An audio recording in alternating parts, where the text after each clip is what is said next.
these people had one thing in common. They knew they had it in themselves. They knew they could be something beyond where they were. They were willing to put their time, their energies to better themselves. What you really could do with more skills, it's just remarkable. So I would like to just tell you a couple of short stories, and we'll draw maybe a couple of lessons from them. I would like to tell you of two women that each sold a business to Berkshire Hathaway, to me actually, for many, many, many millions of dollars. Both of them started with $2,500. By a coincidence, it was the exact same amount. It was everything they had in the world. And one of them was a woman who landed in Seattle in 1917, couldn't speak a word of English, had a tag around her neck. The tag said Fort Dodge, Iowa. The Red Cross got her to Fort Dodge, where she was reunited with her husband who had come to the country a couple of years earlier. And she lived in Fort Dodge for 2 years. And as she put it, she felt like a dummy. She couldn't pick up the language. She couldn't learn a word.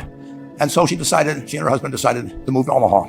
So they came to Omaha in 1919. And there she found a small colony of Russian Jews, so she started feeling more at home. And then as her oldest daughter went to school, she would come home, this daughter, Frances, and she would teach her mother the words she learned in school that day. And this woman, Rose Blumpkin, spent 20 years saving money, bringing first her siblings over, her mother and father, $50 at a time. She sold used clothing to do it. She had 4 children during this period. And by 1937, after 20 years, she'd saved $2,500. She went to Chicago and she bought what she could of furniture. Her dream had always been to open a furniture store. And this woman who had never gone to school one day in her life, with $2,500, but with the same spirit that the people in this room had about having a dream and working to accomplish that dream, she built a business which she sold to me in 1983 for $60 million approximately, and which did $1.5 billion worth of business last year. The 4th generation is working in that business.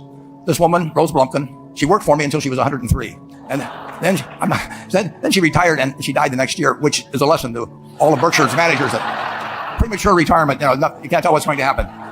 But Mrs. B, with her $2,500, one further fact about her, she could not read or write. And she went into a furniture business, and she didn't bring anything unique in furniture, but she brought a determination to succeed. She knew she could outwork anyone else. She knew that she cared about her customers. She worked at very low gross margins, but she built this incredible business. And I saw one other woman who did a similar thing with $2,500. I paid her hundreds of millions of dollars for her business. So I decided to go to the source and get these people before, I don't want you guys coming around to me asking me hundreds of millions of dollars. I'd like to join in with you much earlier. So I followed this group. And today I'd like to tell you about one other small business person. This person, I went to buy his business from him, and he turned me down, which was very wise. But this was a fellow who was born about 8 years before I was. He was born in 1922. We'll call him Jack, lived in the Midwest. He was a pretty good athlete, didn't like school much. And I'm going to tell you one thing early in the story. Maybe you can figure out who the guy was. The company he built hires more college graduates each year than any other company in the United States. And this fellow, who was destined for this but did not know it, Jack, went to college for a year and then dropped out. He really wasn't that interested in school. And the year he dropped out was 1941. And when the United States became under attack, he went down to the Army Air Force recruiting station, volunteered, and they turned him down because he had hay fever. So he went over to the Navy and again volunteered, and they took him. They put him on an aircraft carrier. He flew small fighter planes during World War II, got 2 distinguished flying crosses from the Navy, and then he came back to the Midwest. So now we've got a young guy. Probably by this time he would be 23 or 24 years old. And the interesting thing is, he got back to the Midwest, and he actually kind of went from one job to another for a short period or not such a short period of time. And he finally became a used car salesman at a Cadillac dealership in St. Louis, Missouri. And at age 35, having moved up in the organization, the sales organization, he said to his boss, "Could I go into the car leasing business with you?"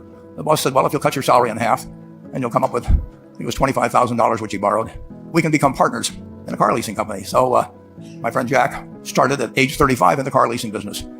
And he had 7 cars. It was pretty slow. In fact, one of the things he did was whenever the phone rang, he let it ring 3 or 4 times so people would think that he was very busy answering other phones. And of course, it was the only call he was going to get all day.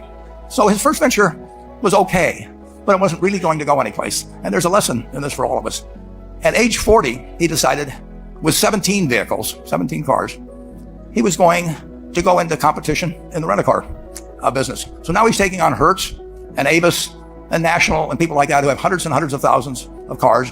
And he's got 17 cars, and his cars aren't any different than theirs. I mean, he's buying them from General Motors or Ford or Chrysler. And He can't get the airport locations. Those companies have them all sold up. But he was determined that he would basically offer the customer, he can't offer him a different car, but he can offer them friendlier service than they've ever seen. And so he started a company. He named it after the battleship that he'd flown from in the Pacific, which was the USS Enterprise. And he died about a year and a half ago. But when he died, his rent-a-car company, starting with those 17 cars, was worth more than Hertz and Avis and all the rest of the rental cars put together.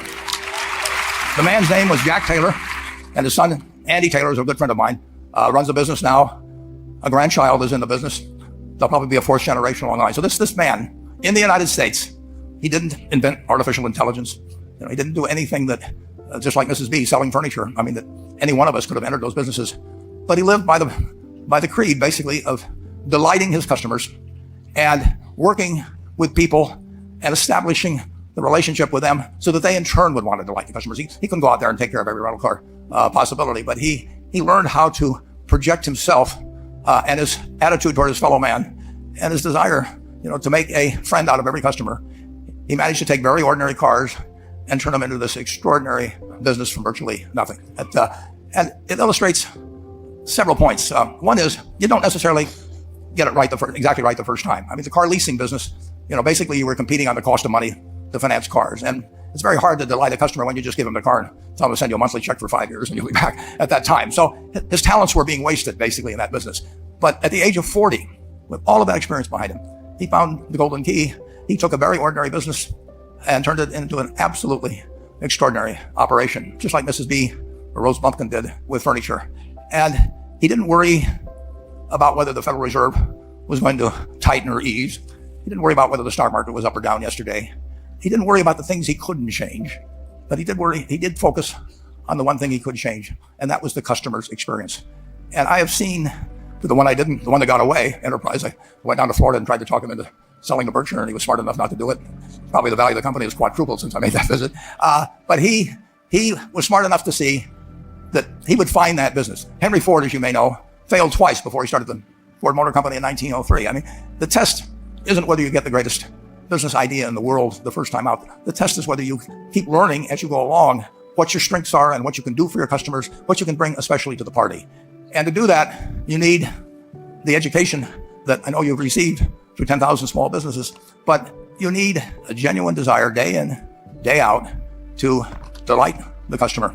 I've never seen a business, and I've seen a lot of businesses, but I've never seen one that delights the customer that doesn't succeed. What you want is that customer the next day when they think, do I want to rent a car or do I want to buy some furniture? What goes through their mind?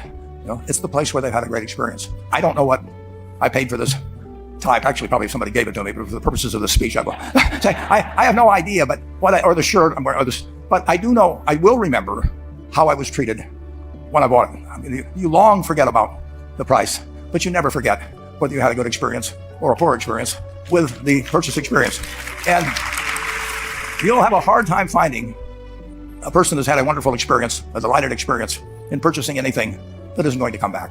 And similarly, if the memory is of rudeness, indifference, whatever it may be, they're never going to come back. And as a small business owner, and as you grow, you have to not only be able to project that interest in people's well-being, in delighting them yourself, but you have to do it through other people.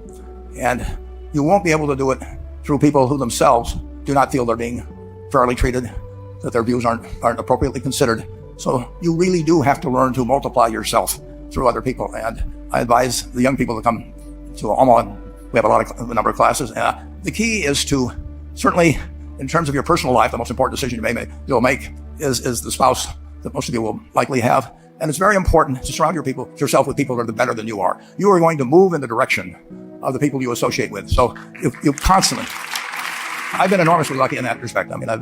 I've just had teachers and friends and a spouse that really was a better person than I was. And I had enough sense to learn from these people that life went better if you behave better yourself. It took a while.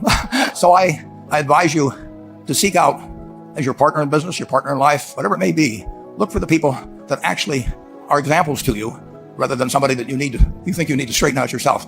And simple rules like that, delighting customers, working through other people, associating with people that will cause you to move in a better path than you might otherwise have, they will take you so far in life that it's hard to believe. I mean, they took Rose Bumpkin without being able to speak a word of English, couldn't read or write, and they took her to what is now a $1.5 billion business. And incidentally, there's been no money put in it since the $2,500. That's been the total capital paid into the Nebraska furniture market.